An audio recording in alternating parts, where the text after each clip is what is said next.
Halo semuanya, Assalamualaikum. Ketemu lagi sama aku Rita Rahayu. Di video kali ini, aku mau sedikit berbagi informasi mengenai COVID-19. Seperti yang kalian tahu, bahwa saat ini Indonesia sedang melawan COVID-19. Padahal, di kondisi sebelumnya, COVID-19 menunjukkan kurva yang landai. Lantas, mengapa sekarang COVID-19 semakin banyak perkembangannya di Indonesia? Yuk simak penyebabnya. Saat ini, data pertumbuhan Indonesia mencapai 35.000 kasus baru setiap harinya.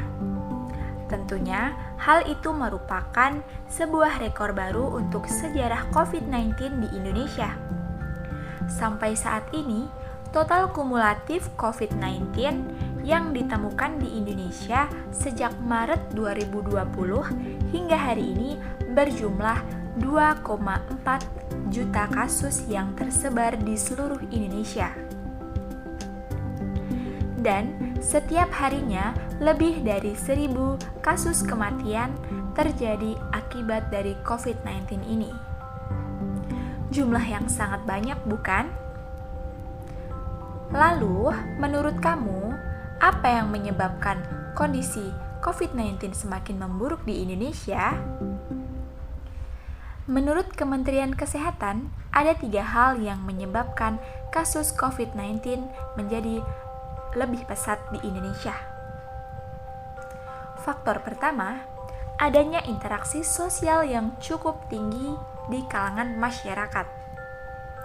Faktor lain yang mendukung adanya pelanggaran protokol kesehatan yang seharusnya ditaati oleh masyarakat.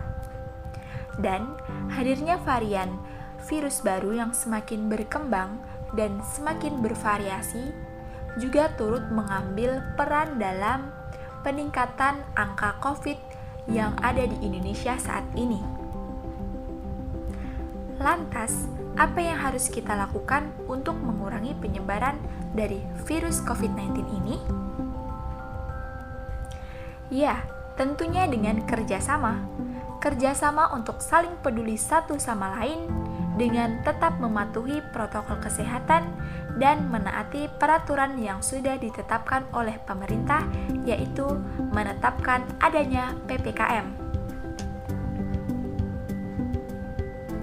PPKM merupakan pemberlakuan pembatasan kegiatan masyarakat. Kebijakan ini dilakukan oleh pemerintah agar dapat mengurangi angka COVID yang saat ini sedang mengalami kenaikan di Indonesia.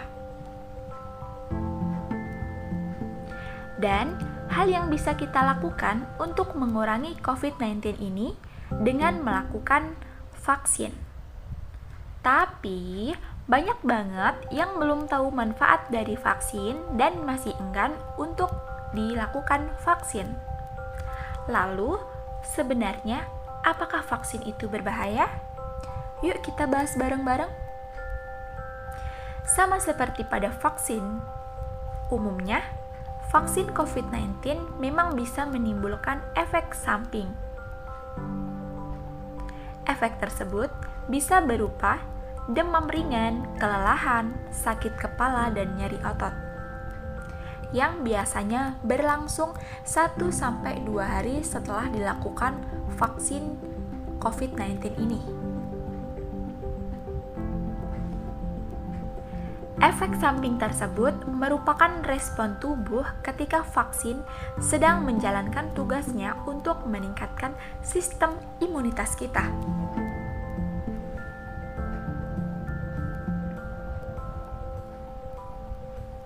Wah, jadi sebenarnya vaksin ini berbahaya apa enggak ya? Nah, dari penjelasan yang sudah aku kasih tadi, vaksin ini tidak berbahaya. Namun, ada beberapa tubuh yang tidak merespon dengan baik dan menyebabkan alergi.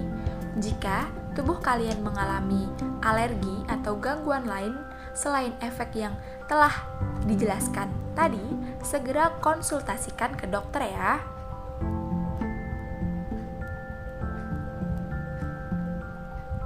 Lalu, apalagi manfaat dari vaksin? Nah, selain mencegah terjadinya kondisi yang lebih parah saat kita terkena COVID-19, vaksin ini juga berfungsi untuk melindungi orang sekitar, membentuk antibodi, dan meminimalisir penyebaran virus ini. Walaupun kita sudah vaksin, bukan berarti kita nggak bisa kena ya. Kita masih bisa terkena, tergantung dari imunitas tubuh kita. Agar kita terhindar dari itu, kita juga harus tetap mematuhi 5M walaupun kita sudah divaksin. Eits, dari berbagai hal yang sudah aku jelaskan, ada satu lagi yang penting banget untuk mengurangi virus COVID ini. Apakah itu? Yap, seperti yang udah aku jelaskan tadi, kita harus melakukan 5M. Yang pertama, memakai masker, mencuci tangan menggunakan sabun dan air mengalir, menjaga jarak, menjauhi kerumunan, dan membatasi mobilisasi dan interaksi. Yuk sayangi diri kita dan orang-orang sekitar kita dengan menerapkan 5M. Dan kalau bukan kita, siapa lagi? Kalau bukan sekarang, kapan lagi?